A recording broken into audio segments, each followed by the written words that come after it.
My name is Dr. G. Welcome to That's Unusual, my podcast uncovering the unusual stories behind the world's most interesting people. On this show, we celebrate what makes us different and how we convert those differences into unexpected opportunities.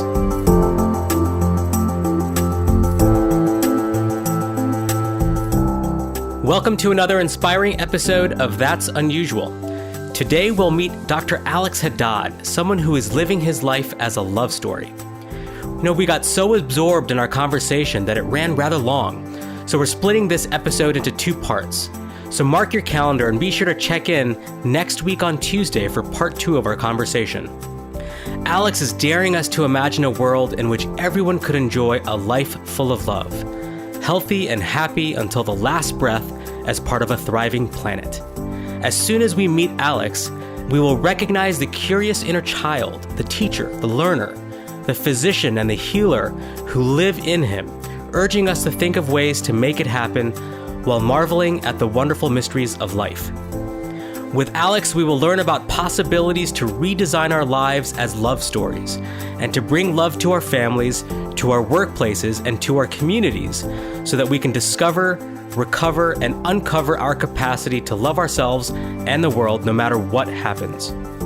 He will ask us very deep and unusual questions about who we are, questions that will help us to embrace the liberating power of love. So come along. There's no reason to worry. After all, nobody else will ever be able to hear us. As you listen to this episode, I ask that you reflect on your own unusual stories and unique qualities that can help open doors to unexpected opportunities. Before we get started, I have one small request. If you enjoy this episode, you might like others as well. You can listen to previous episodes or catch new episodes easily by subscribing to the That's Unusual podcast on iTunes, Google Play, or Stitcher. And while you're there, don't forget to leave me a review. And so with that, let's get started.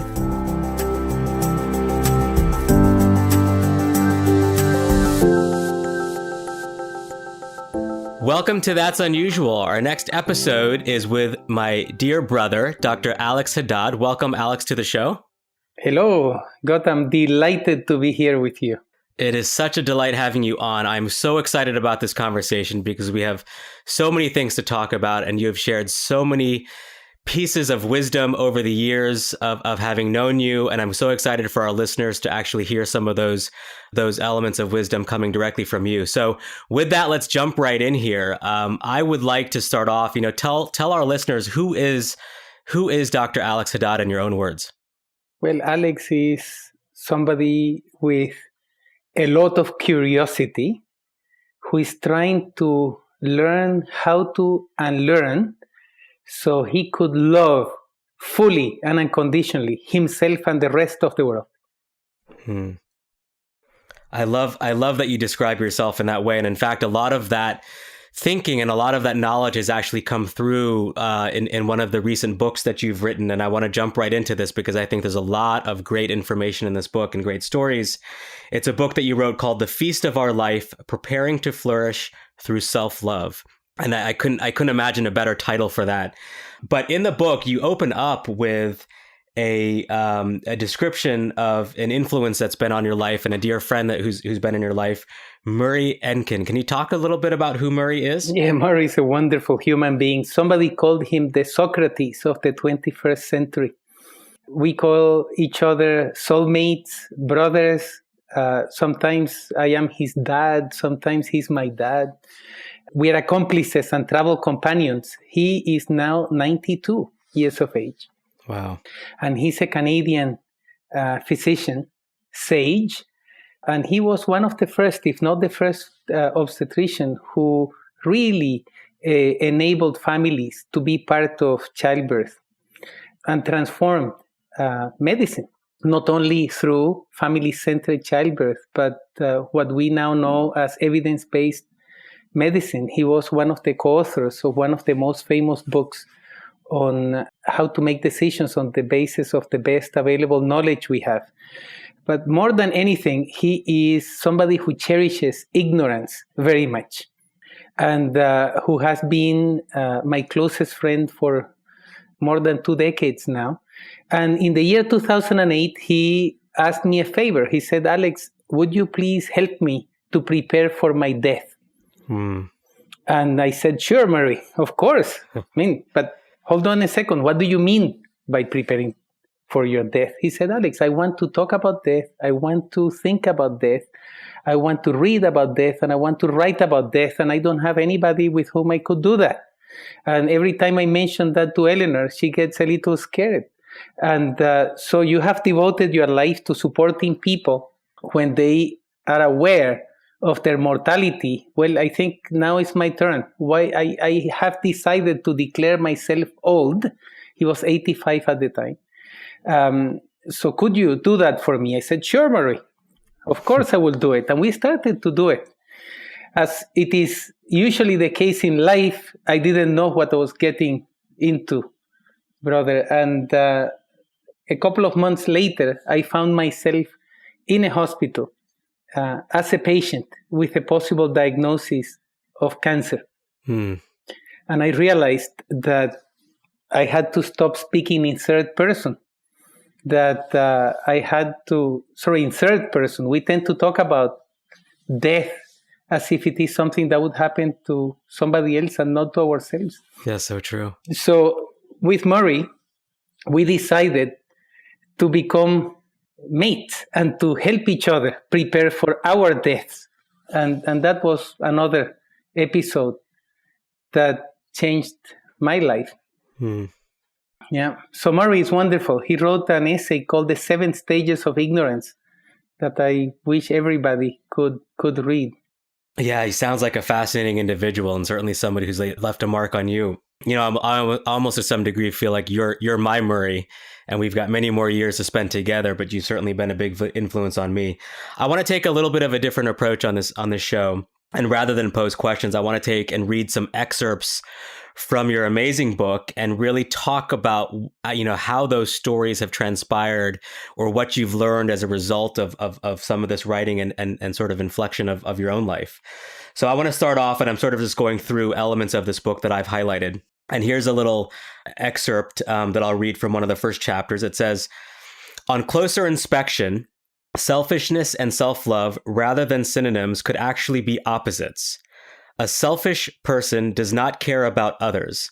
Self-love depends on and enriches the lives of others. The Bible, in fact, urges us to love our neighbor as we love ourselves. This is considered to be the greatest commandment. Inevitably, it is impossible to love others unless we love us first. The more we love ourselves, the more we could love others.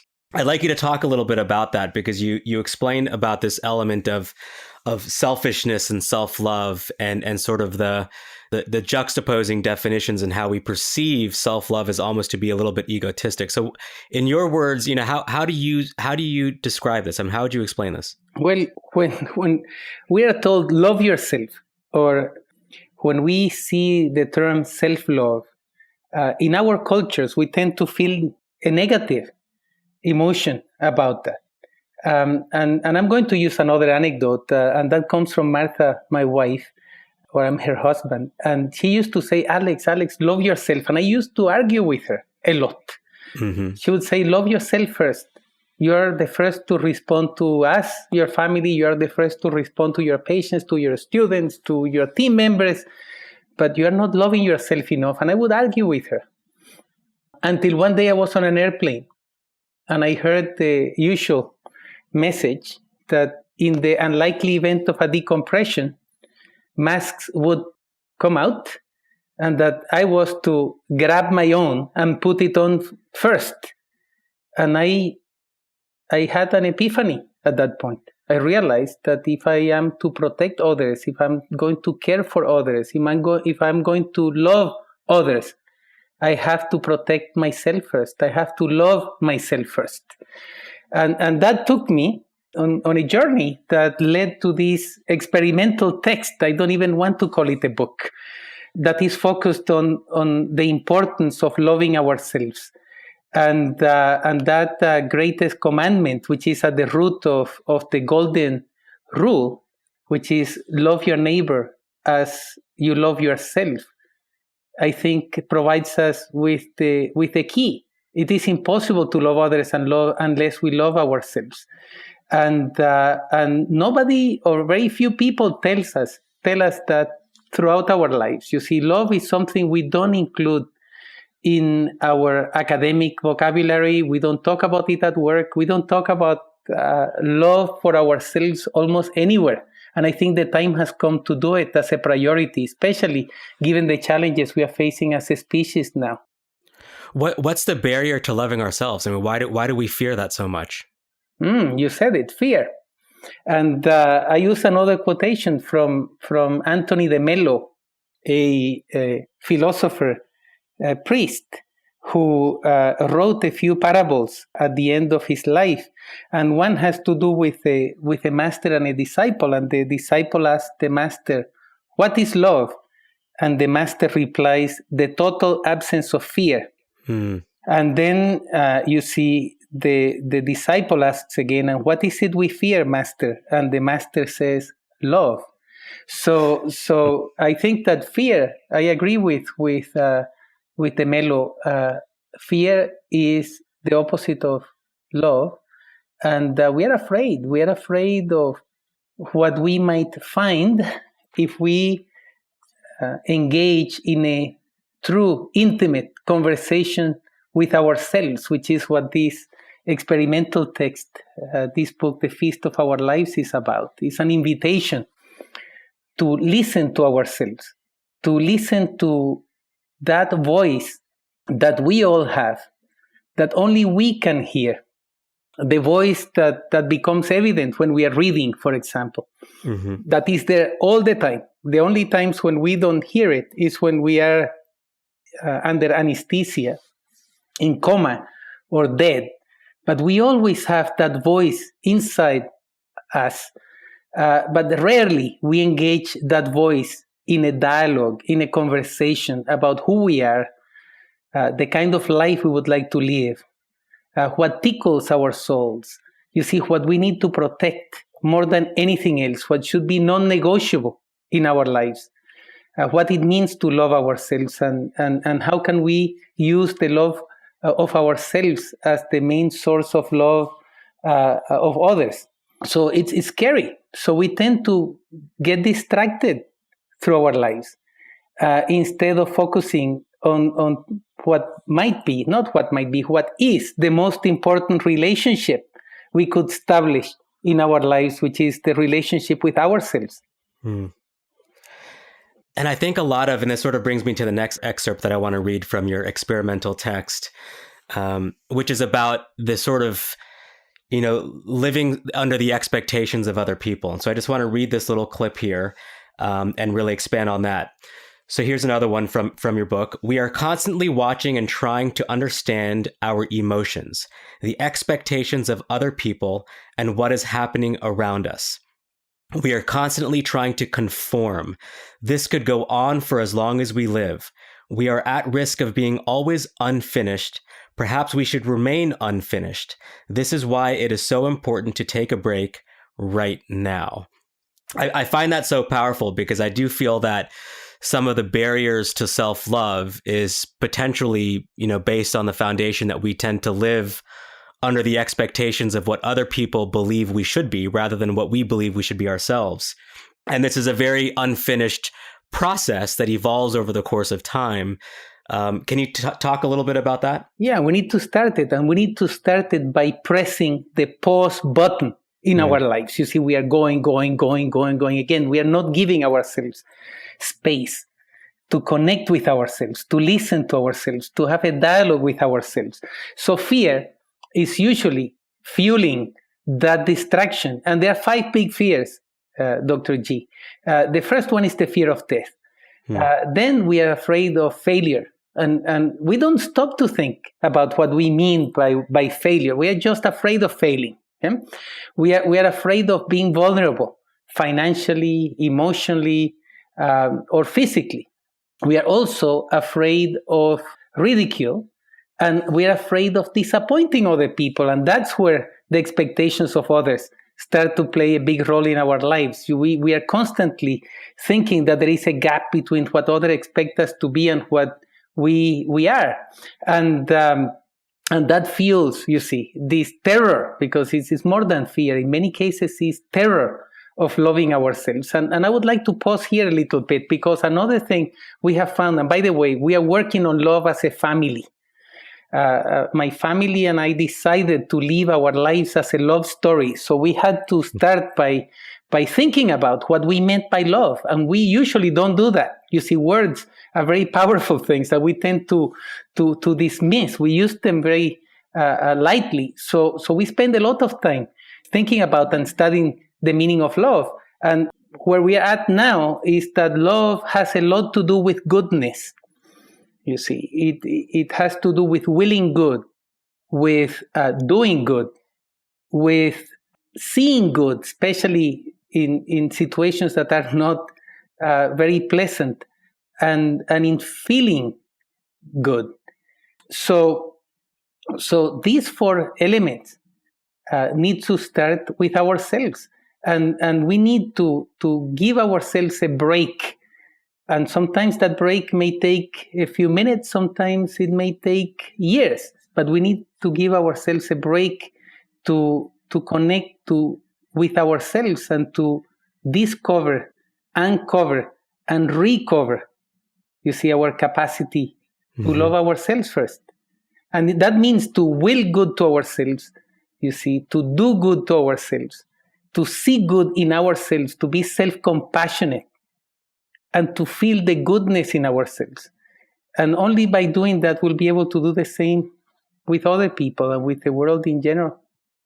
So you describe in a chapter called Protection of the self as having several me's that are constantly competing for dominance. You know, right? There could be, you describe yourself as sort of the unpleasant me, which is the fearful Alex, the insensitive Alex, while the self-loving me could be the pleasure-seeking Alex or the generous Alex, and things in between. Talk a little bit more about these competing me's and how do we embrace those competing me's, and what you've done in a sense that you describe as sort of your personal board of directors to help protect that. Yeah. And I'm going to invite those who are listening us to press the pause button right now. And I'm going to try to appeal to their me. So I'm going to go silent. Let's go silent for a few seconds, okay? Let's go silent, and to invite our audience to hear the inner voice. Okay? Sure.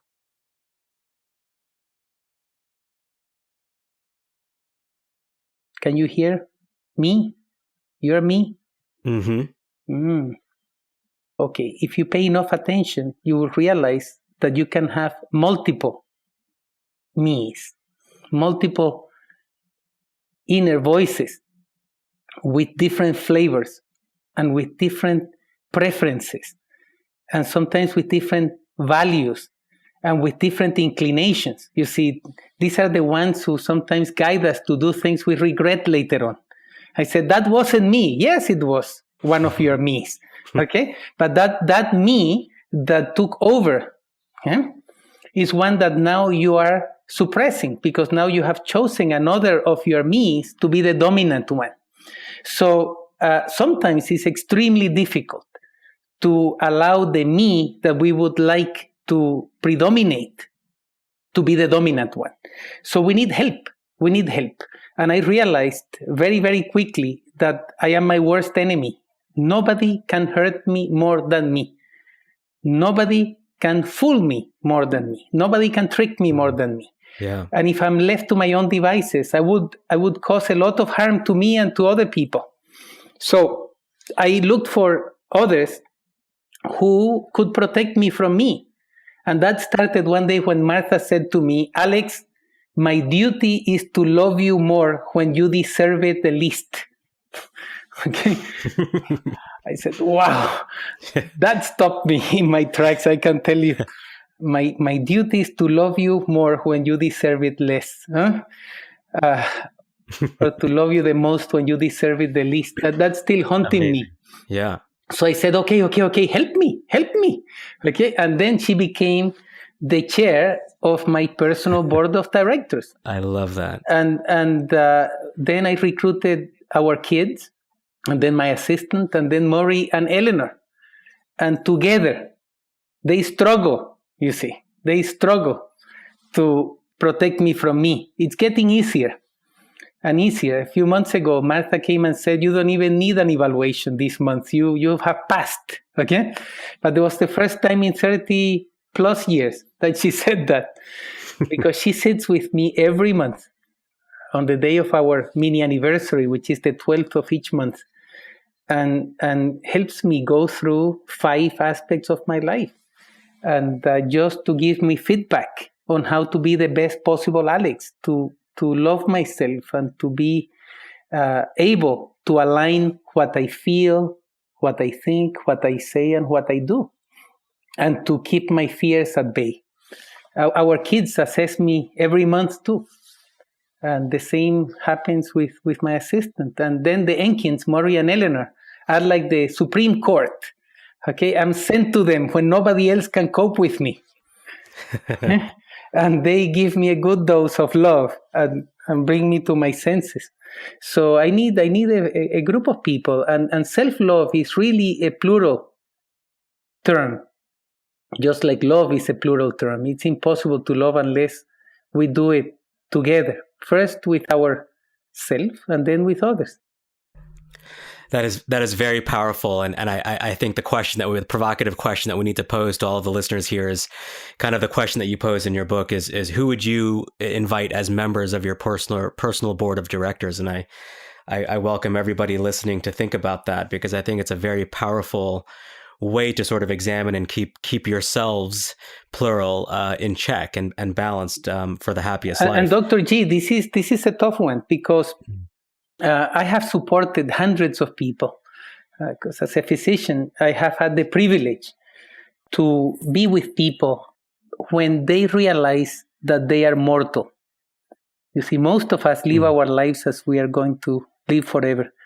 And but there are points in life when we realize that at least our physical form will come to an end, and sooner than we think.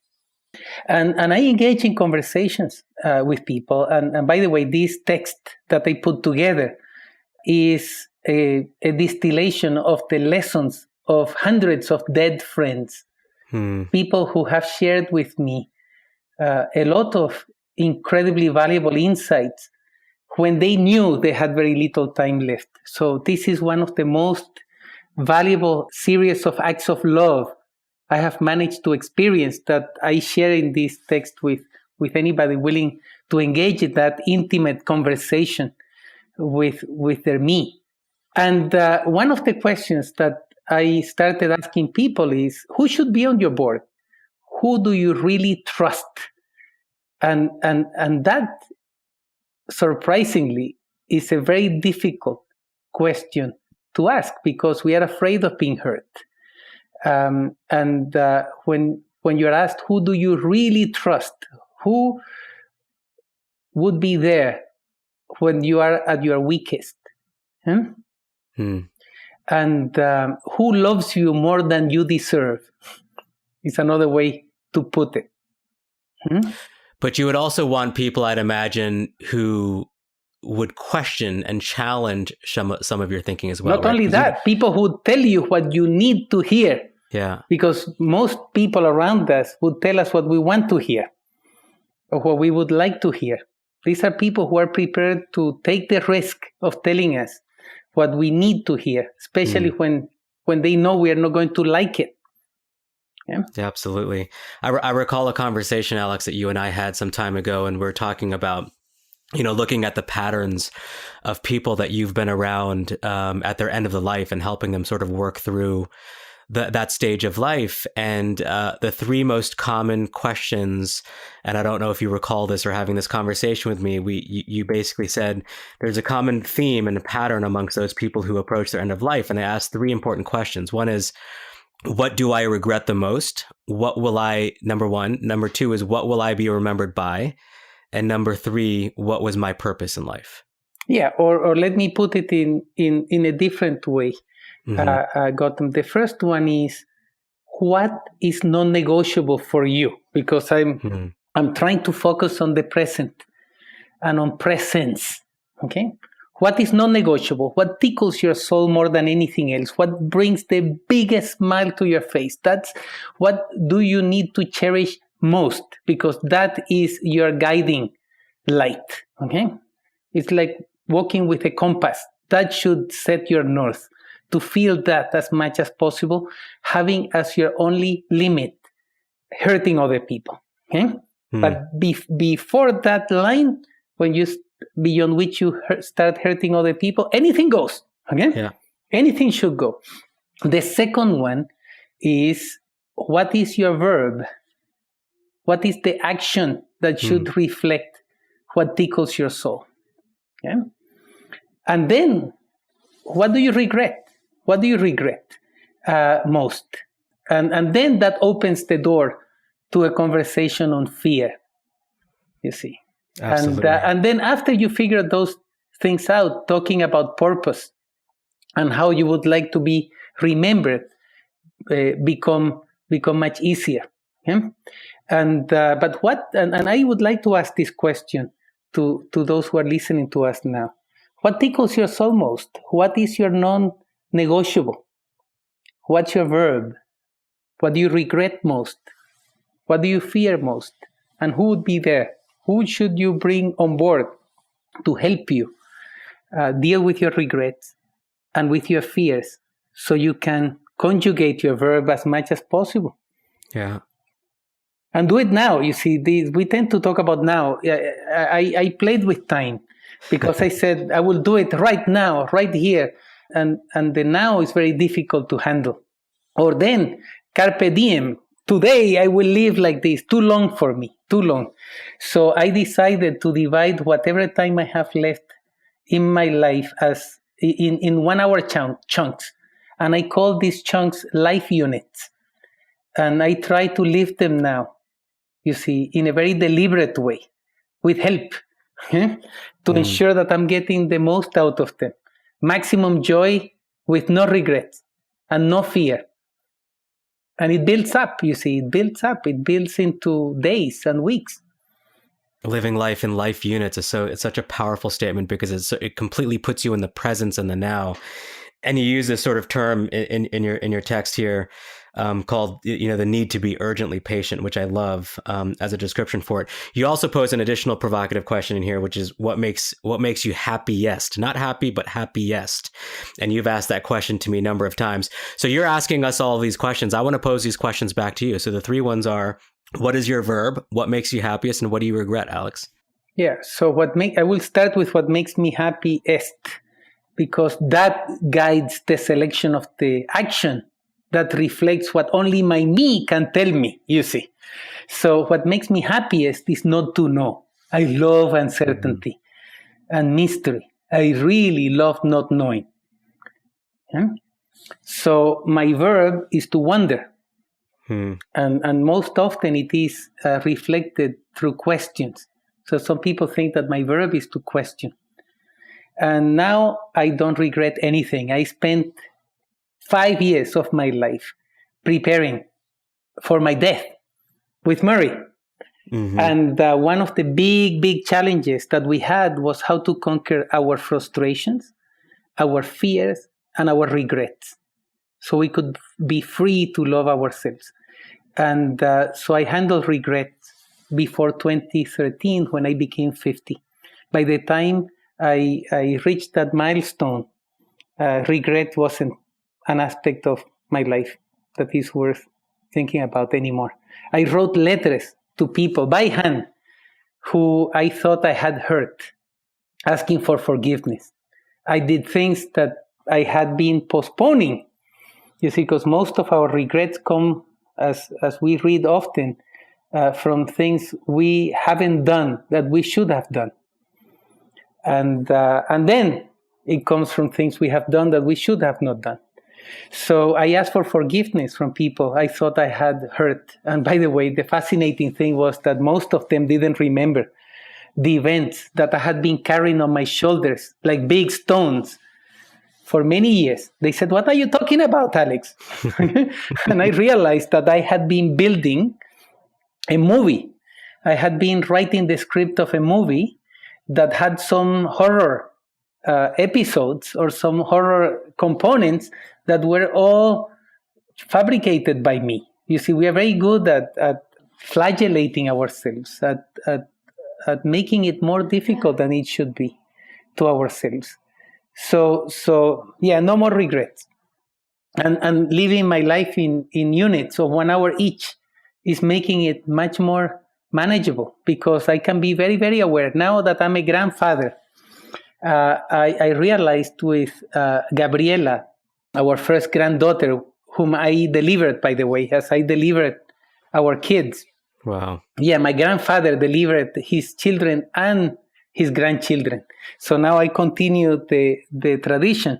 So when Gabriela Del Mar, our granddaughter, cries, everybody around just jumps and tries to figure out what's wrong with her.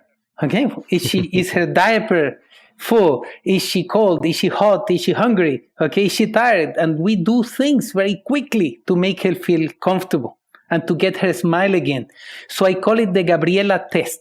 What if we did that to ourselves? That when we don't feel joyful, okay? When we don't feel joyful, we say, what's happening here? Okay? We stop things and say, is my diaper full? Okay? I'm tired. Am I what? Okay? And do something about it as soon as possible. You see, to recover your happiness, your comfort level. And whenever necessary, to do it with support from others. Yeah. So now I'm very, very aware. I said, am I passing the Gabriela test? And I'm inviting others to do the same thing. When you feel that you're going down or getting down, say, why? What can you do right now? Okay? Instead of what we tend to do, which is to explain the situation, justify what's happened, you see, and postpone dealing with the root cause. Yeah, the Gabriela challenge test.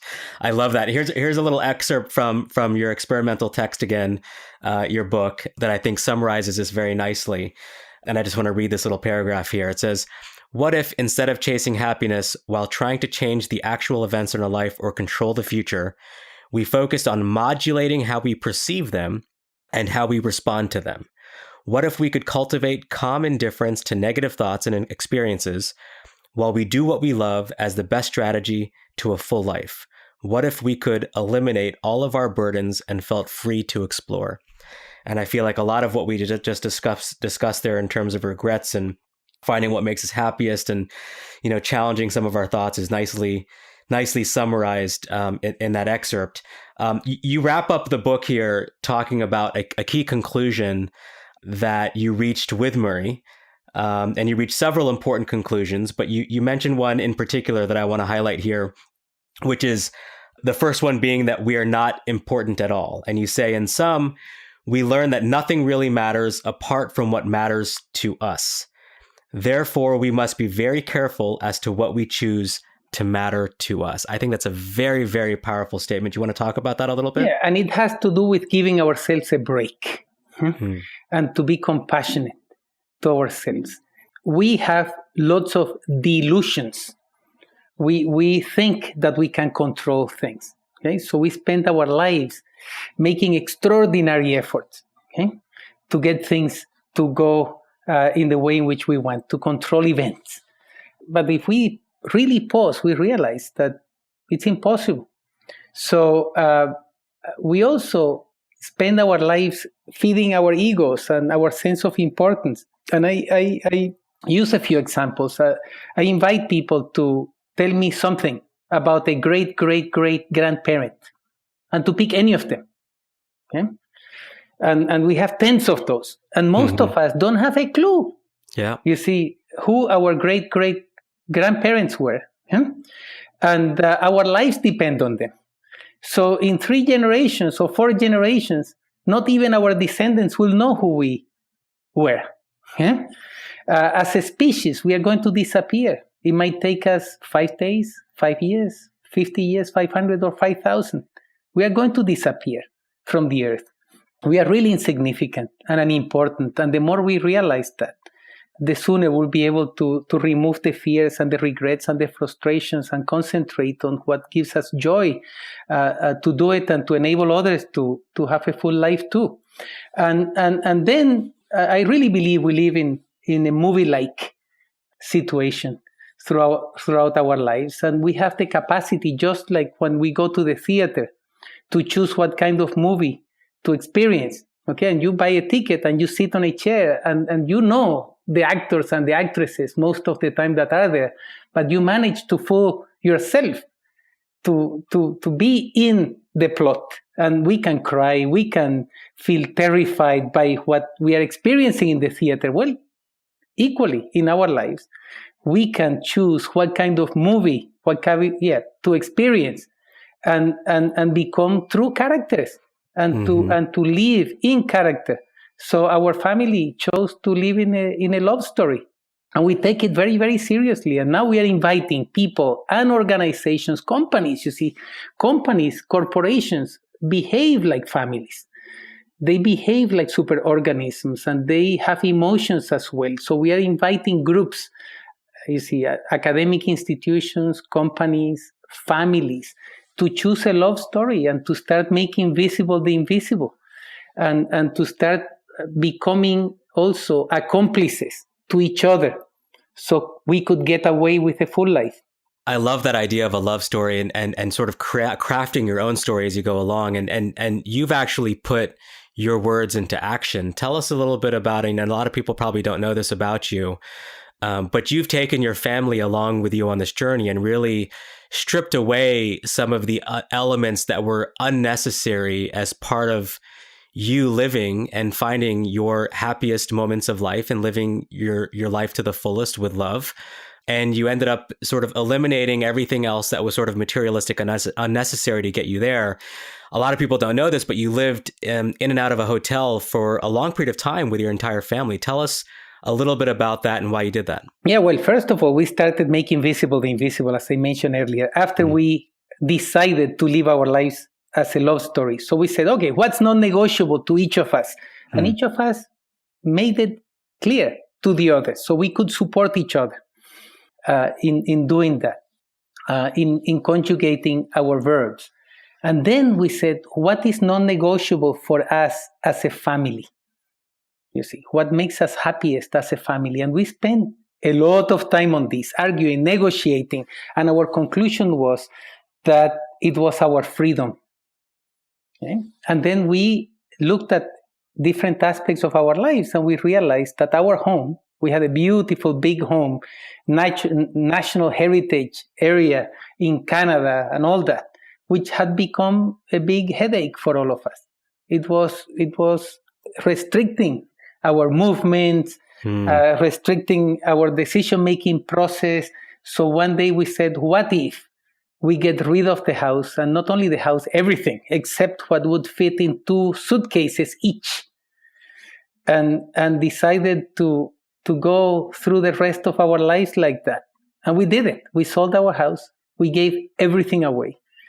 After we had put our most needed things in 2 suitcases each and walked out and moved into a hotel. And we lived in a hotel. How did you describe that to your kids? No, we did it together. We didn't rush it. We closed the house first, got our things in 2 suitcases and moved out and lived for a couple of months out of the 2 suitcases. And it worked. After a few weeks, the kids said to us, this is the best decision we could have ever made. Let's not go back to our house. And that's when we phoned the estate agent. The real estate agent said, sell it. And we had a policeman friend of ours and who had the keys to the house. And we said, give everything away to people who wouldn't know who we are. We don't want to know who they are. Find the neediest people in town and make sure they get to enjoy what used to be ours. And we didn't look back. Now our kids are living with the same degree of freedom. We laugh because when they are asked about their addresses, they don't know what to what to put in form. And one of our children with whom I'm working most closely on love from the academic perspective, Tamen, lived for more than a year on Airbnb places. Wow. Okay. And the other one, Alia, the mother of Gabriela, and Juan David, her husband, lived in 4 parts of the world during the first year of Gabriela's life. She flew 68 times in the first year of her life. Amazing. And they are living this free love story to the fullest. And you adjust your life accordingly, and it actually removes a lot of the shackles that we tend to live with, and sort of, defining and living our lives with based on the expectations of how we think we should be. I mean, I love the fact that you've challenged just the basic normal assumptions around how we live and how that ultimately defines of who we are as based on how we live. Yeah, and it's possible, you see. It's possible. Yeah. It might sound scary to begin with, but it's possible. And in our cases, we run our own enterprises. So we made a deal with a hotel to run our businesses from the place. So we could write off a lot. It was actually cheaper to live in a hotel than to have a house and pay for office space and staff. Okay, we basically outsourced most of our lives, and we protected what was essential to us, our time with each other, our time with ourselves, doing what we love most.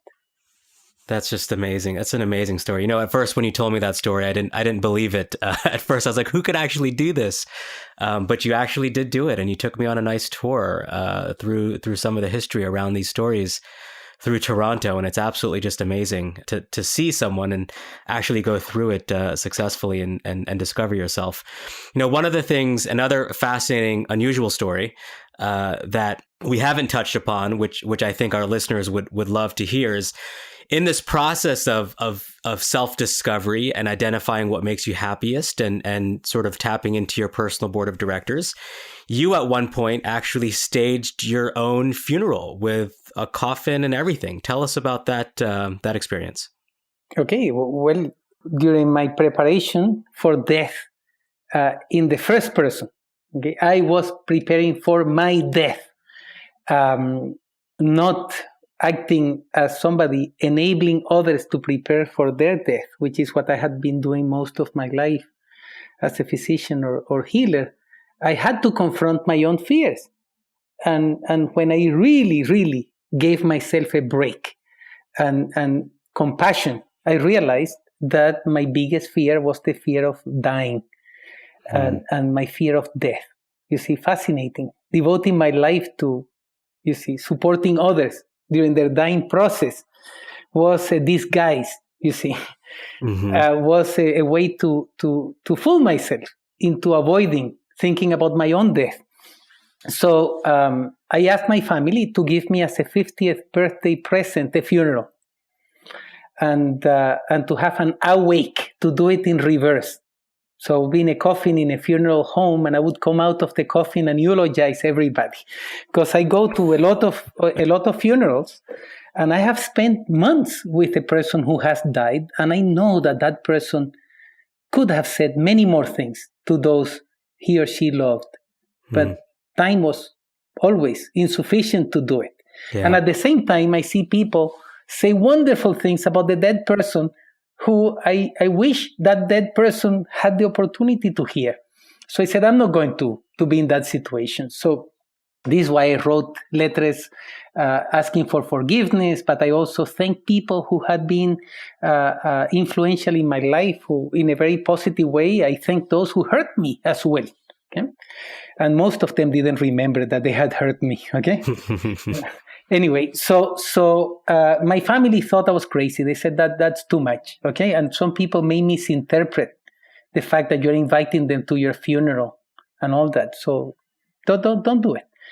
But on the day of my birthday, my 50th, on the 9th of August of 2013, they invited me to a condo, and I opened the door, and there it was. They had borrowed a coffin. Wow. And my family, my closest family members decided to grant my wish. So I was so happy. I went onto the coffin. It's fascinating. How do you get into a coffin? You're usually carried into a coffin, okay? Yeah. And I went there. I had selected my funeral music anyway. That's with which I wake up every day. My alarm clock goes off and I hear my funeral music to remind me that I was dead while I was sleeping, or dead-like, and that I had an opportunity, you see, to be aware of the fact that I'm alive, so I can enjoy the day. I start by being grateful to have another opportunity to experience a day. So I went into the coffin and I gave each of my kids and Martha and their partners time to spend with me, as if I was dead. So I said, please imagine that I'm dead. And again, we have the capacity to do it. My kids were very moved. Each of them had time with me. They would touch my face. They would kiss me. They would tell me the most beautiful things. Yeah. Because remember, I have spent years being assessed by them and getting feedback from them on how to be the best possible dad. So I have worked very hard to meet their expectations. Okay? And they have been my accomplices on that. I haven't left those things undone. I haven't left things unsaid. Okay, we have said everything and done everything we thought we should do and say to have a full life. So anyway, they closed the casket and I had time with myself. Wow. Dark, pitch black.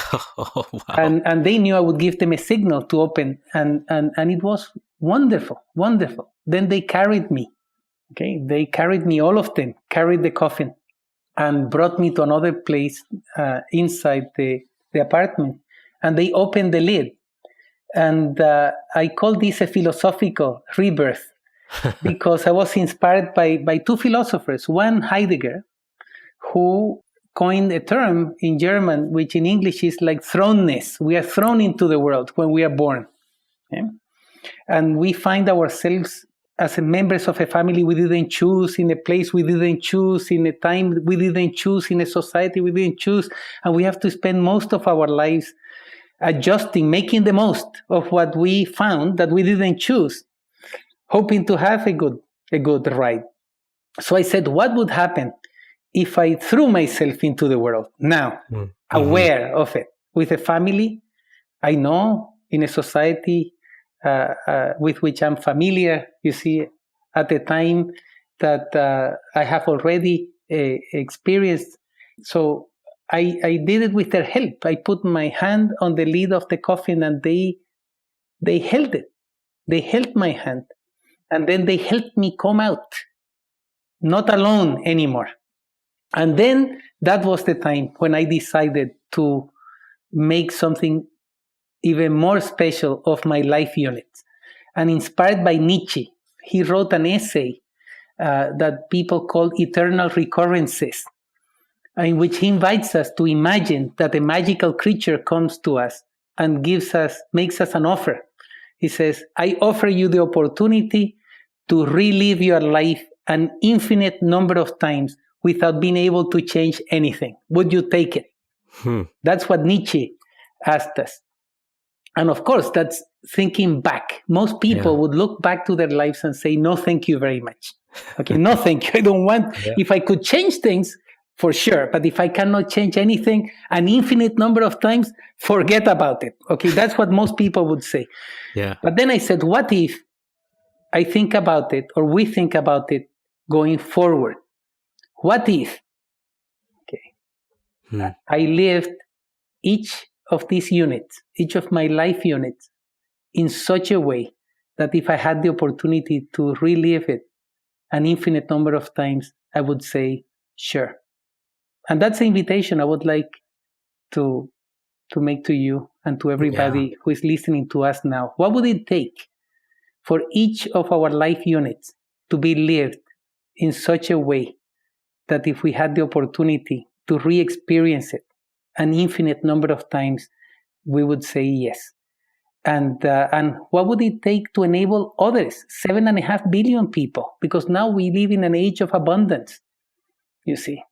We could all have an opportunity to live a healthy, happy life, full of love and with no regrets until our last breath. We can do it. That concludes part 1 of our conversation. I hope you enjoyed it. As I mentioned earlier, Alex and I had so much to cover that we had to split this episode into 2 parts. I'm sure you will be just as amazed on the next episode as we pick up where we left off. So be sure to subscribe to my podcast so you can be automatically notified next week when we release part 2 of our conversation. Thank you. Hi again, it's me, Dr. G. If you're still listening, I'm hoping it's because you enjoyed this podcast.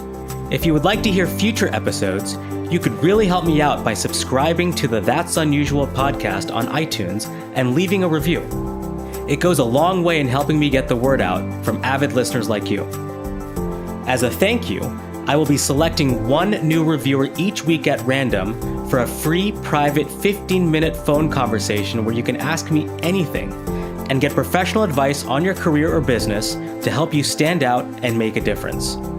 Also, if you want to be notified of any future episodes, please visit that'sunusualpodcast.com and sign up to receive updates on new episode releases. Until next time, remember to always think unusual.